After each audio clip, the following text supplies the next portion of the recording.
কি বলবো, ডাক্তারবাবু কিন্তু নিজেও একদম আজকে খাওয়ারও সময় পায়নি, তিনি কিন্তু গল্প করছিল। আর তিনি কিন্তু সত্যিই ভীষণ ভালো। আর আমার দাঁতে কি হয়েছে না হয়েছে, চলো বাড়ি গিয়ে তোমাদেরকে একেবারে সবটা বলবো।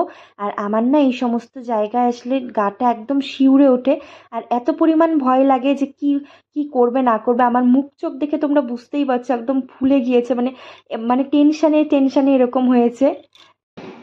ওইটা তো আমাকে বলেনি কিছু। একটু কোন কি হয়েছিল অপরাধ দাঁতে।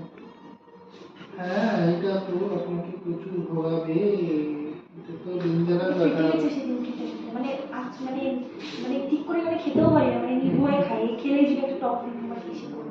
আর এই পাশে যেটা করবো না, এটা হচ্ছে ওষুধ খেয়ে ব্যথা নেই। হ্যাঁ দুটো খাবার দাঁত মেইন দুপাশেই দেখেছেন বেরিয়ে নিয়েছি। একটা সময় ভালো চকলেট আর মিষ্টি খাইছেন না, কি খাচ্ছেন?